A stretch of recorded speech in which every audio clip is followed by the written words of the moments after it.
I'm afraid. I know.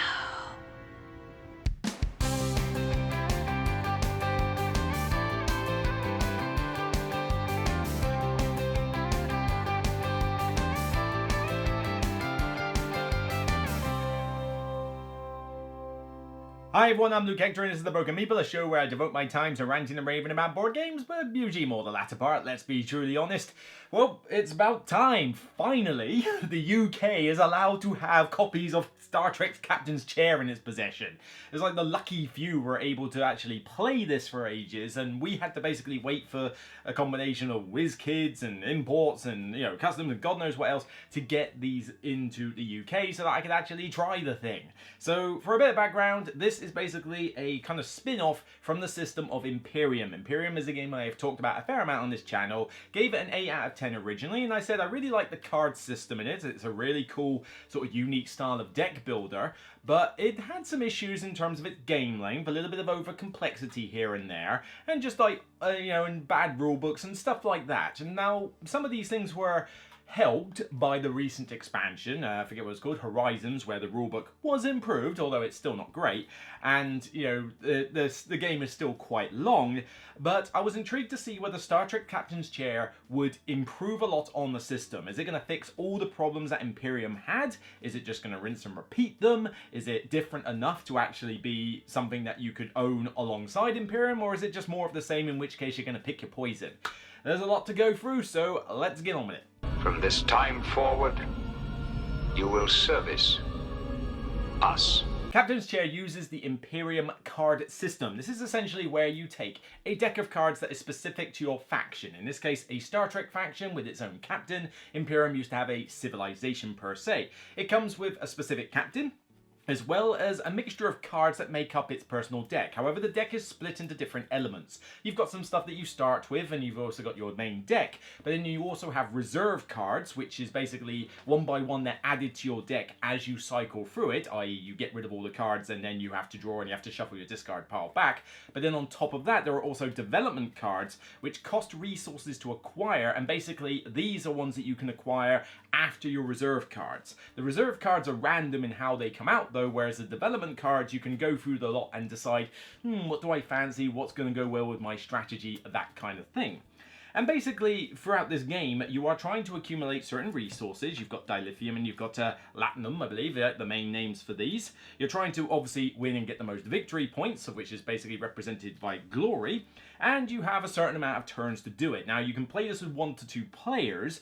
2 players basically has you go head against someone else in order to see who can get the most points by the end. Solo, which is the way that I have played this, is done by either a Cadet training mode, which is basically a practice system where you just play with the deck and see how high a score you can get, or against an AI bot, which comes in multiple levels of difficulty, represented by these timer cards, which basically dictate how many cards you draw off their deck, and then they've got their own specific way of how they resolve all their cards, you know, as represented by these reference aids.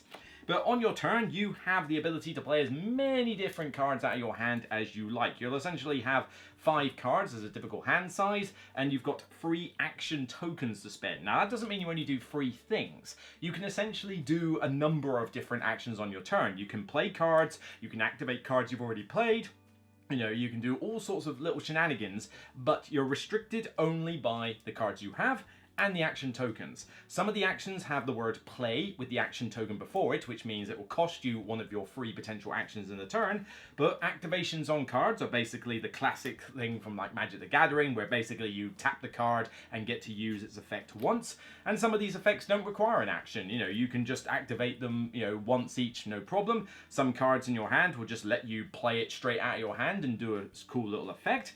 And you might even be able to do other little quirky things like promote one of your characters to Duty Officer, which means you basically have a choice between playing them as their effect, or when promoted to Duty Officer, they have their special ability that applies from that point forward. But you can only have one typically at a time, so you kind of need to choose appropriately throughout the game who's best to be your Duty Officer. On top of that, you have locations now that you control. Imperium didn't really have this. You had your own locations and you could get some out of the deck, but now you have the neutral zone, which basically has 3 locations that you fight over using different ships that you might have purpose built, you know, little freighters or Romulan birds of prey, you know, that kind of, or is it Klingon birds of prey? I forget. I'm pretty sure is it Romulan? Yeah, it's Romulan birds of prey. But I don't know. I'm not a Trekkie. Sue me. But the idea is that in these neutral zones, you compare your number of ships as well as away teams, which are represented by tokens, and you compare them to the opposite player, and providing you have at least 3 of these things on the site, and more than at least, and 2 at least more than the opponent, you get to control the location in a future turn, you get its control benefits, you get its effects, its tags, you know, all sorts of other things, and you basically create like your own little sort of tableau with these cards. The way that the timer works is that basically these different cards will have a certain number of victory point tokens on them. When you gain victory points, you take them off that card, but they also sort of whittle down as turns go on, and eventually you're going to get through all the different cards to the very end, which will trigger the last turn for each player. What you're scoring points for is effectively victory points on cards, but also you have free tracks on your main board, as well as some potential missions that you can complete.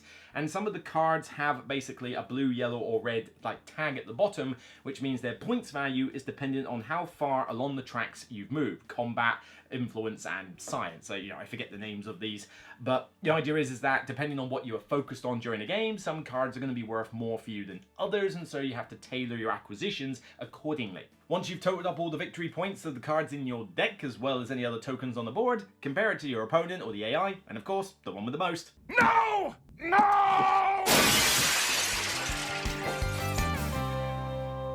That was rather a brief overview because there's a lot going on in this game, and it is one of the highlights. This is definitely a complex game for sure. The rulebook is enough to sort of tell you this with its 35 odd pages worth of information, which comprises of quite a significant amount of text as well as pictorial examples.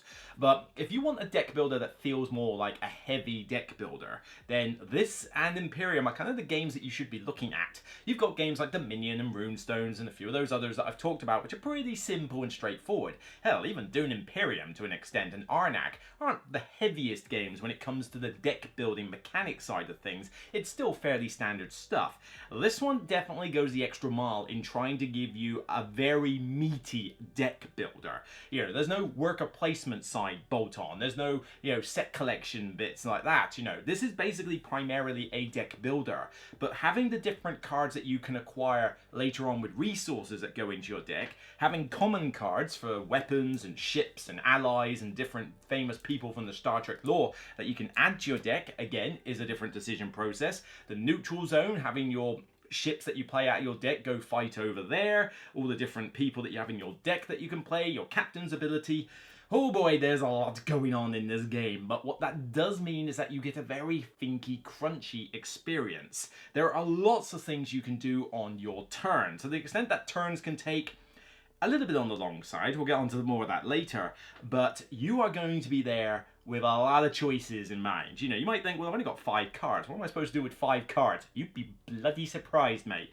You know, at the start, you're not going to be doing a huge amount, but by the time you get to the mid-game, you're going to be able to churn all sorts of different effects, both, you know, the free effects, the activation effects on cards, the action effects from your, you know, other cards, those free action tokens, and it just feels very satisfying to pull off really good turns. And there's a lot of opportunities for, you know, a lot of combos to be pulled off where you think, well, hang on, if I play this, that allows me to put that card onto my deck, and then this card then allows me to draw those 2, which means I can now play said card. That means I can get it into the neutral zone, that means I'm controlling that one, but because I've also got this card I'm going to play, that means that I've got more ships out in play, that means that I get to do this, you know, log this card underneath my, you know, captain, the captain's log as they call it, and then still churn this effect, and that's before you even get to the ones that actually cost action tokens. There really is a lot to do, and it makes turns, particularly in the mid-game, feel very satisfying. Future hinges on each of 1,000 choices. Living is making choices. Now, let's not beat around the bush. This is a complex game. It's a heavy game. Anybody who claims otherwise is off their rocker. This is definitely going to be a bit of an investment in terms of time and learning. That being said, Imperium had the problem that the rulebook in the original 2 editions of it was absolute garbage. Horizons improved a lot on this, even though it's still not perfect. Here though, WizKids and, you know, just general experience by the designers have allowed this rulebook to be a lot better. I think even Paul Grogan might have had a hand in it in some way. So even though I think it could have been better for referencing specific bits, like I really would have killed for an index for a game this complicated, I do at least find that this rulebook explains key rules a lot better.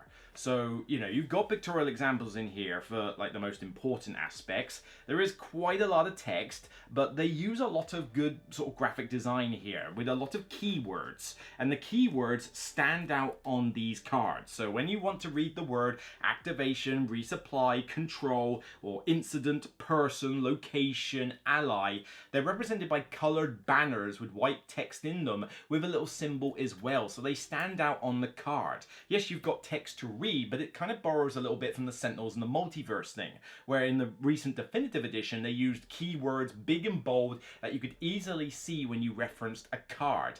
This makes it a lot easier to interpret what is going on these cards than if they just used plain text. And you do get an overview on the back of the rulebook. I would probably like to, you know, a more detailed reference card for people, because the only reference cards you get in this game are basically an iconography thing, which doesn't really help that much. I mean, it just basically reiterates words and keywords, and it's like, well, I kind of know that, but you do at least get the common terminology explained, which is definitely very useful to have, but it just might have been nice to have had a reference card with the phase orders and specific aspects of that, instead of having to use the back of the rulebook, which doesn't go into a great deal of detail into it. In fact, it just basically mentions what the 4 steps are. It doesn't actually tell you what you do in each step, which is a bit of a misstep in my opinion. But, you know, the rulebook is still decent, and if you're like me and play this pretty much exclusively solo, you do have a separate rulebook for solo mode with a solo player aid on the back, and again, you know, a decent amount of text, but also good pictorial examples. Both also have essentially several turns played out in full as like a turn example where it goes in detail as to how certain turns play out. That is very useful to have, so I gotta give kudos. It's gonna take some time. You're going to be forgetting rules. In fact, the first couple of games, I got certain rules wrong that were key in this game that could have been referenced better. There is an FAQ for this game on Board Game Geek and probably on the main website. I suggest you read it, because seriously, there is a lot of ways you can get a rule wrong here. But it's not as bad as something like, you know, Voidfall and any of the Mind Clash stuff, for example, but it's definitely got a lot of stuff to absorb. You know, it's going to take a bit of effort, but the rulebook goes a long way to making it bearable. It is possible to commit no mistakes and still lose. That is not a weakness. That is life. When comparing this to Imperium, there's not a huge amount of differences, honestly, between the two. Let's ignore the thematic change, obviously.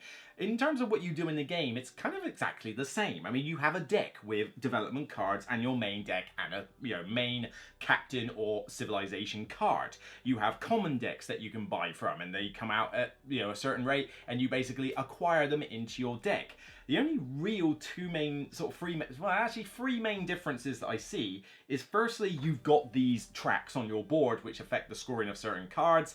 Not a big deal. I mean, I can take or leave something like that. Main 2 differences are the locations, where you have the neutral zone where you're fighting over them. You didn't do any of that in Imperium, but again, I can take or leave it. I mean, that's fine, it adds something different to the game, but if we're going to be perfectly honest in terms of which mechanics I love the most and which ones I'm cool with, this is kind of on that I'm cool with thing. I don't dislike it, but it doesn't get me excited, unlike all the crunchy card stuff in here. The only other difference really is the fact that you have more like leeway to cycle through your deck fast. An annoying little rule in Imperium was that when you cycled through your deck and acquired a new card, you had to like put this token on the deck to say that you'd already done it within a certain amount of time, and it was a really fiddly rule, and I kept forgetting how it worked. It was clunky, to say the least. Here, that's not the problem. If you somehow have like a tiny deck and you cycle through it multiple times in a turn, then great. Have fun unlocking all the cards that you want. You know, it rewards you for doing that, whereas the other game kind of hindered you more.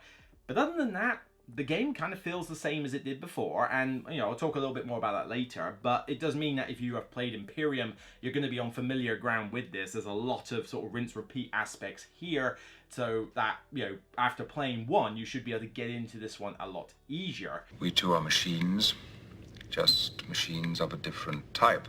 For a base box, there's a decent amount of variety in this game. Now, Imperium, I think, had 8 civilizations per box. This one, you only get 6 factions. It would be nice if they made it 8, but 6 is still a decent amount. And, you know, each deck is different, although there are some similarities between them. Some cards kind of repeat themselves and how they operate, which is a bit of a downer. But all the different people in the deck that you have on your crew, for example, do act very differently. They all have unique abilities. You've got a reasonable amount of common cards. You know, 2 of the decks are a little bit small. I think the allies and the ships could have been a lot bigger. These seem very small by comparison. But you do have a reasonable amount of cargo and a reasonable amount of great people as well to keep things relatively fresh from time to time. But 6 factions is still decent. You know, it's a half decent amount of, you know, like variety, bearing in mind that you can obviously get different combinations of how you play them off against each other. But with the common cards, particularly in this version compared to Imperium, there's a lot of different little mini strategies that you can open up by which cards you get. You know, because you might have, like, for example, I play, I think I played, was it Sisko? Yeah, I think I played Sisko in a previous game. I got Sela down here, the Romulan, or Sela, I forget how you pronounce her name. No, you can't. Don't even try.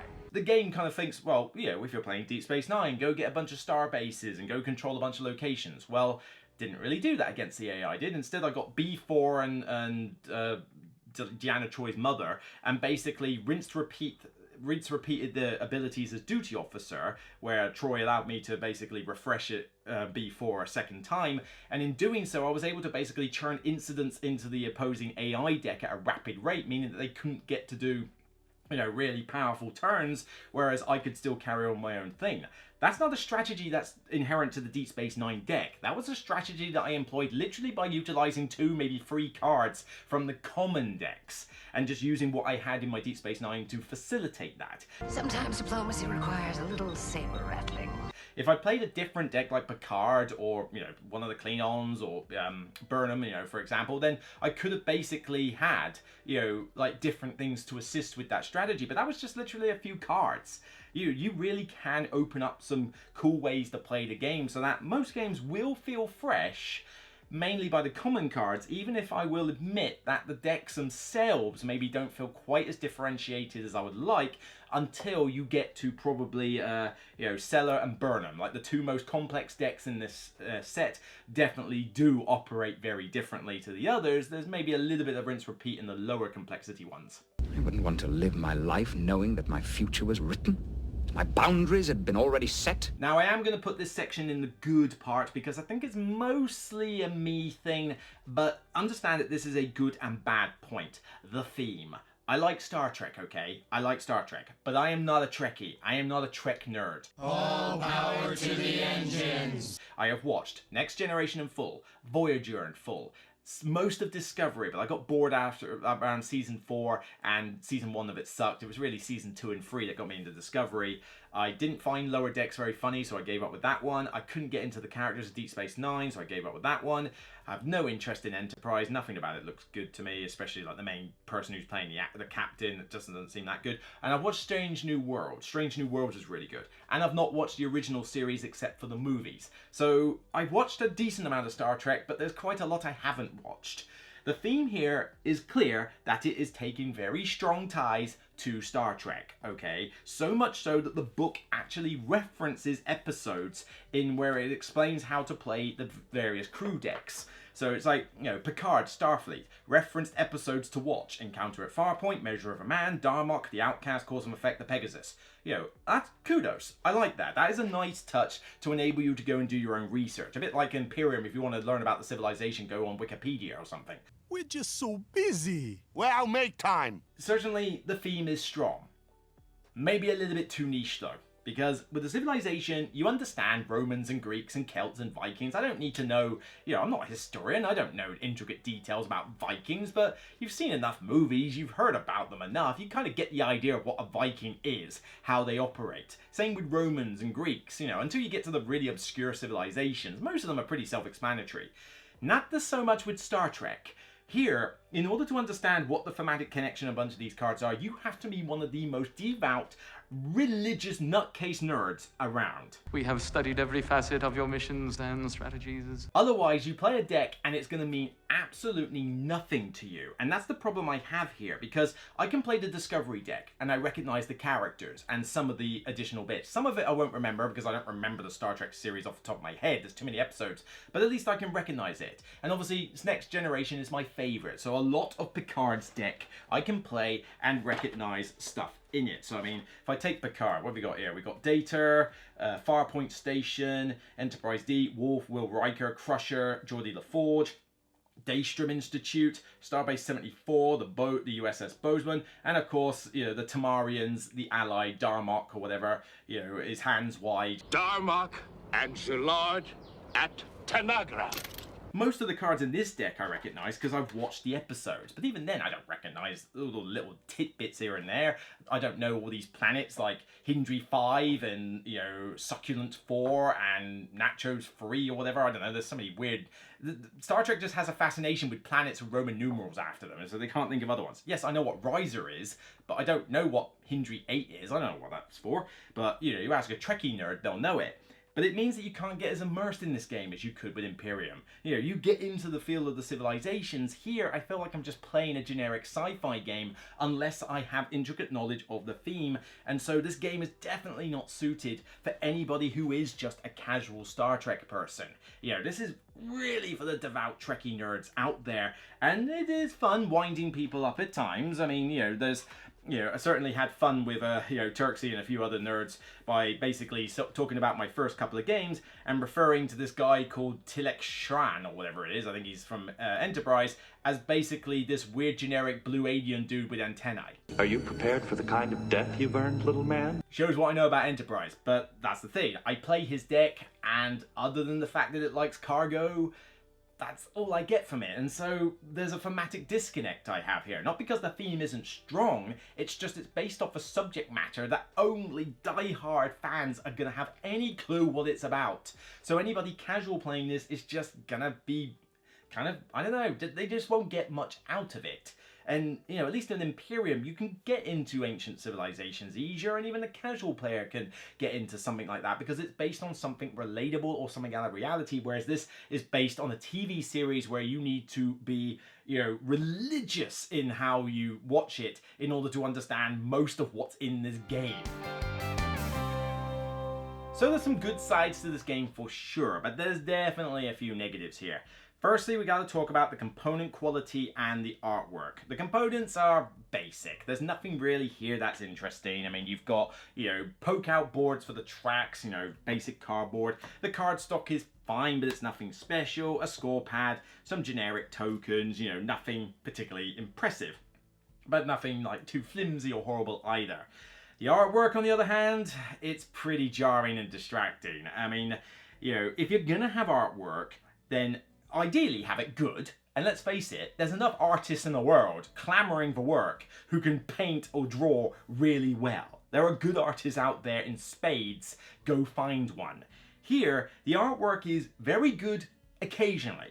It's subpar on other occasions, and it's goddamn awful on other occasions. It's inconsistent. Now, I don't know if they got different artists to do certain bits, but what you have is basically the Dominion effect, where Dominion had all sorts of weird, inconsistent artwork everywhere, and it just, I mean, the artwork in Dominion is pretty bad anyway, but having it inconsistent is just weird. Well, here, it's the same sort of deal. You know, I can go to this location deck, for example, and there are some locations here that are beautiful, these planetscapes, you know, so beautiful that I think Empires of the Void by Brian Lockett couldn't have drawn them better. You know, they really are gorgeous. And you've got some, you know, people and like various cards in here that are, you know, decent quality, fine. And then you get some that are just ugly or feel like they're literally screen caps from the show that they're referencing with a Photoshop edit around them and just pasted onto a generic background. Oh, yes!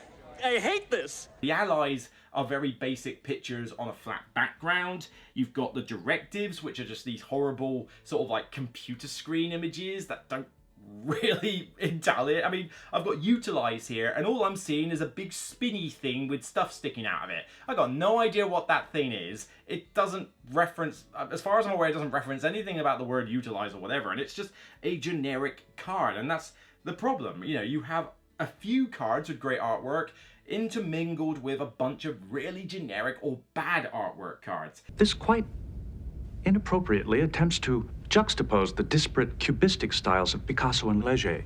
Now, the biggest issue I had with Imperium was its length. Its length was far too long for a solo mode. I mean, you could play it with up to 4 players, but let's face it, you play it with more than 2 players, you are critically insane and need to be sectioned. The game would just go on forever with downtime up the wazoo. But, you know, it was a 1 to 2 player game. That is it. This one is now, thankfully, only 1 to 2 players. It also says 60 to 120 minutes on the box, and that is the biggest lump of bullshit I've ever heard. 60 to 120 minutes? You have got to be friggin' kidding me. Yeah, good luck with that. You know, maybe if you play at lightning speed, maybe if you have absorbed this entire rulebook word for word into your head and can recall things like your Sherlock's Mind Palace, then maybe you could play this in 60 to 120 minutes. But no game of mine solo has taken 2 hours or less to play, with the exception of the Cadet training mode, which you can get probably done in 90 minutes and still probably take 2 hours with that, because you haven't got to pilot an AI. But there's too much to think about. You've got a decent amount to recheck in the rulebook, because unless you know this like the back of your hand, you're going to be checking different little niche rules to make sure you've done things right. But you've got a lot of card manipulation. You've got so many different actions you can perform on your turn. You've got to think about what you're doing. If you want to take any degree of time over your turn, this game is going to drag out a damn sight longer than 60 minutes by anybody's standard. But then if you're playing against the AI, particularly against the higher difficulties, this game, oh, blimey, the first few games I played of this were taking like 3 hours plus. I mean, it just, you know, granted there may have been little distractions here and there between it, but I mean, if you're going to play this, you need to be in a locked room, no distractions, no kids, no nothing, no music, no nothing, although I do actually recommend playing with some Star Trek music in the background. It actually helps with the immersion factor, but I did that. I played a lot of the soundtracks. But yeah, cool, blimey, this game is still long, and I wanted them to really condense it down. It is shorter than Imperium, but that's not exactly an impressive benchmark. The main way they make it shorter is having the victory points on the cards be the timer, and when you get victory points, you can take them off the cards. Of course, that is entirely dependent on the deck you're playing. Your deck you're playing might not be very good at getting victory point tokens, in which case, it's going to drag out even longer. If you've got a deck that just hoovers up glory tokens like you wouldn't believe, then great, you will actually improve the speed of the game. But it's still going to take a while. You've got a lot of turns in this game, and each turn is progressively going to get longer and longer and longer. If you can take a little bloody nose, maybe you ought to go back home and crawl under your bed. And to couple that, the same problem with Imperium in terms of the end game is repeated here. The way that this Imperium system works in terms of giving me excitement, which it does give me a lot of cool crunchy stuff in here. I do enjoy the game. But it basically works on a bit of a curve and then takes a plummet when it gets to the end game, because the build up at first is great. You know, the early game when you're setting yourself up, unlocking a few of these cards, you know, getting cool stuff, great. And in the mid game, it reaches the peak where you've got lots of cool stuff that you're triggering, all this stuff that you can do, and all these different effects keying off. And then you get to about Stardate, end of Stardate 3 out of 5, start of Stardate 4, maybe midway through 4 at the latest, but probably the start of 4. And the game starts plummeting because it spins its wheels like crazy, because you've already done most of what you need to do in a game. You've unlocked most of your developments, or the important ones anyway. I mean, not all of them are that great, you know, and some of them are going to be very niche to your strategies, or some of them you don't even want depending on what you're doing. But you've unlocked most of them. You've controlled a bucket load of, you know, a decent amount of locations, particularly in Cadet mode, where you literally just hoover up locations like you wouldn't believe. And you've acquired a bunch of cards, and you're just going through the motions. You feel like it's just win more at that point. You've accelerated really fast in your car, and you've got to the top speed, and then it's just revving its wheels without any extra oomph or extra fun factor in it. And when I get to that end game stage, I kind of just want the game to end. Not necessarily because, you know, oh, this is a terrible game, but just because I feel like I've done enough and I'm kind of bored at that point. You know, I almost want to end it a star date earlier, you know, like take out one of the Stardate cards so that you actually do end the game with a better length. However, I've been told that that is a fundamental unbalance to the game and should never be done. I will not comply. Though even though I do applaud the variety in some aspects, I do feel that what they did in order to kind of gear you towards expansions is a little bit cheeky in my opinion. I get why they've done it, but you've basically got Picard, you've got Sisko, you've got Burnham, and then you've got some Klingon guy, and I mean, I'm going to get absolutely eviscerated for this. What have I got? Koloth, Klingon, Shran, Andorian, Sela, Romulan, at least I kind of remember who she was. But you got Picard, Sisko, and Burnham. Now, Picard and Sisko, two extremely popular captains. But this is a Star Trek game with no Kirk. I would love to see Voyager in this because I love Captain Janeway. I think she's one of the best captains. I don't think you realize that you are not in control here anymore. I can understand that Voyager might be an expansion, okay? Kirk? Captain Kirk? The original Captain Kirk is not a playable faction in the base game here? Now, I have not played this two-player. Two-player basically just has you go head-to-head. You've each got your own deck, you're acquiring cards, but the only real interaction you have is a few attack cards, most of which relate to the neutral zone where you're battling it out for control locations. So there is a little bit of interaction there. It's not entirely solitaire. But I've pretty much entirely played this solo and, you know, against the Cadet mode and the bot, because that was basically how I played Imperium. Now, the two different modes, Cadet mode is basically beat your own score. You know, so get a high score, prove that you're really good with the deck. You've got 11 turns, get as much as you can done. Unfortunately, as much as that is a much faster game to play, because you haven't got the AI to deal with, it's also a bit of a boring way to play, because no matter which deck you're using, two main things are going to be apparent here. Firstly, attack cards are going to be mostly pointless. You treat the opponent as if it's got one of everything, but certain things just simply don't work against it because it's just got one of everything. I mean, it's like, yeah, I got this cool attack card that lets them discard cards. They don't have a hand. So what are they discarding? There's nothing there. So this card kind of loses half of its effectiveness. Well, that seems like a bit of a rubbish card to have in my deck then. But also, you basically are just hoovering planets. That's essentially your game. You know, you've got two ways to play it, basically. Just go on a massive card spamming mission, or just go on a control spamming mission. And because the opponent only has one ship, basically, for each of the planets, it's really easy to just put 3 of your things on each planet and control to the point where you've got about 15 planets in front of you, all doing different effects. And again, it takes you to that kind of win more setup a little bit too quick. But regardless of which deck I'm playing, that just seems the way it ends up. A bunch of locations. And you would never control that many locations in a head-to-head or AI game, so it just kind of feels a bit, I don't know, a little lackluster, a bit anticlimactic. So, okay, play against the AI. 5 levels of difficulty, definitely start on the 3rd difficulty unless you are a complete noob to this game, because the first 2 difficulties you could beat standing on your head.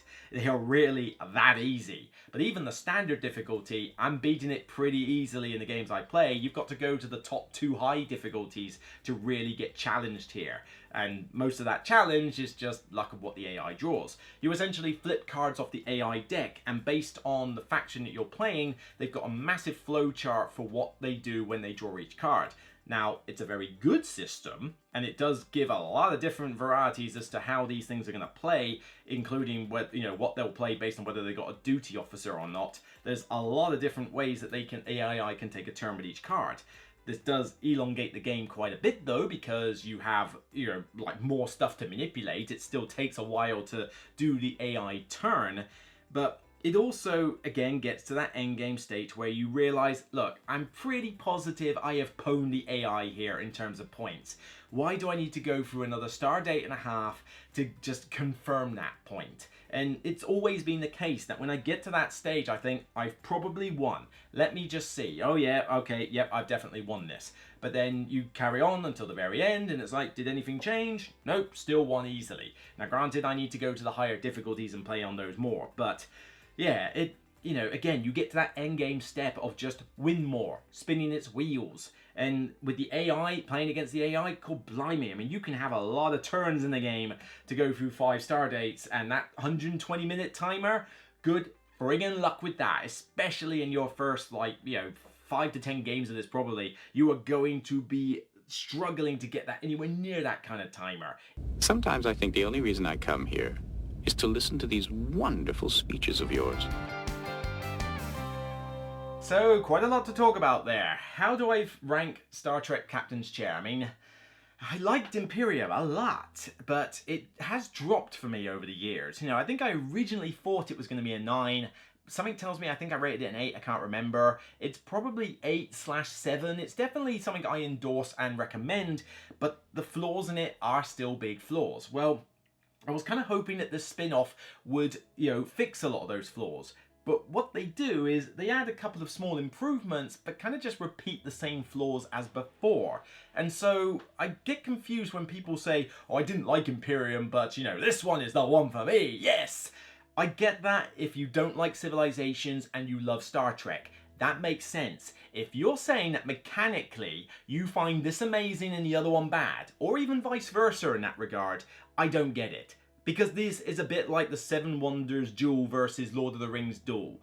They are 90% the same game, and this one is basically 90% the same game as Imperium. It's a spin-off. It's Everdell Farshore to Everdell. It's Dune Uprising to the original Dune Imperium. It's, you know, it's the same system. It's the same thing with just a few tweaks here and there. And here, apart from a couple of tweaks about the cycling of the deck, most of the tweaks are kind of like, yeah, I'm cool with it. You know, I could take or leave the neutral zone aspect. I didn't need it in the first game. I didn't desperately need it here. It's just a neat little spin-off. And in terms of the theme, yes, I like Star Trek, but I have to be a complete nerd in order to understand half of the theme that is in this game because it's such a niche sort of topic to get into the nitty-gritty of some of this stuff. And so Star Trek Captain's Chair is definitely going to be one for the Star Trek fanbase. If you like the Imperium system and you love Star Trek, and I mean love Star Trek, this is definitely one you should go for, and you're going to love it and you're going to enjoy it, providing you can get past the smorgasbord of rules and terminology and accept that your games are going to be pretty lengthy. You know, that is still apparent.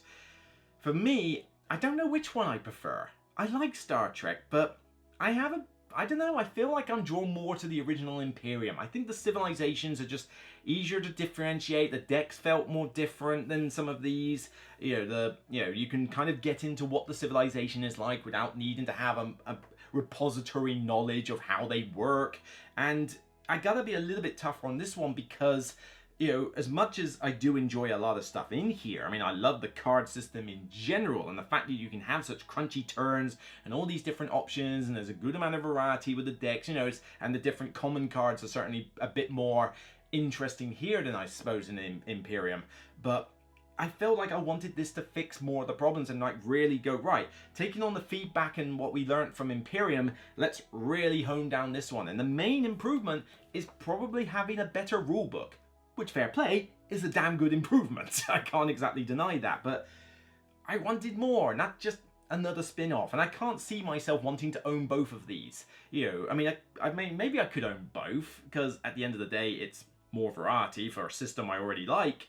But owning one and not the other, hard to say. I mean, pick your poison, really. Do you like Civilizations? Do you like Star Trek? That's basically what I can say, but I kind of wanted it to be a vast improvement on the system, and at the end it's a decent spin-off of the system, but not necessarily a massive improvement, just a reasonable improvement. So I think overall, with the flaws in there, I'm going to give this one still a seal of endorsement because I still like this. I still recommend it, and I think for some people they are going to absolutely adore it. I'm giving it a 7 out of 10. It's good.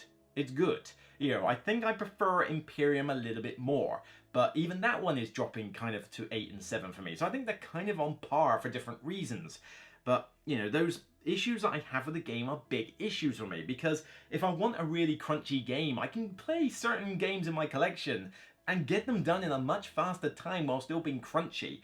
No game of Spirit Island takes me anywhere near as long as this game does to play solo, and yet that one gives me a decent amount of crunchiness. You know, so as much as this is fun as a system, as much as the combos are cool, as much as all the smorgasbord of actions you do are really satisfying, you know, the lackluster artwork, the length, the fairly lengthy setup, although not too bad, but just coupled with this massive length of the game and the fact that when you get to the end game you feel like you just want to kind of end it one star date earlier than usual, these do impact on it, and I gotta be a little bit tougher because it should have improved since the last time. I mean, you've had, what, 3 iterations now? You had the first Imperium, then you had the first expansion, then the Horizon standalone. Now this, I feel like you could have fixed more of this by now. But it is still a good game, and I do recommend it. It's just not blown my mind as much as others. And, you know, we'll just have to see how this and Imperium fare as we go further down the line. You know, the system is unique, and that's what's drawing me to it, despite the flaws I have. But if something else comes out that does a similar system and gives it to me in a much shorter time, or makes it more fulfilling throughout the whole game, not just part of it, then this one could be in trouble. We'll have to see. But don't kill me, Star Trek nerds. That's just my opinion. So that's it for me on this episode of The Broken Meeple. If you like what you see, then please thumb it up on YouTube and thumb it up on Board Game Geek when it goes live on the page. Check out the rest of my channel. Check out all the other reviews and top 10s I've been doing lately, as well as my thoughts on the UK Games Expo. And of course, thank you to my Patreons who help keep this channel going. This was not a review copy. This was me buying it out of my own pocket. So therefore, you know, the Patreons are what allow me to do this. They've allowed me to get this game and get it out for review. So I have you to thank. Thank you very much for supporting the channel. So until next time, remember, regardless of whether resistance is indeed futile, it's still only a game, so bye for now.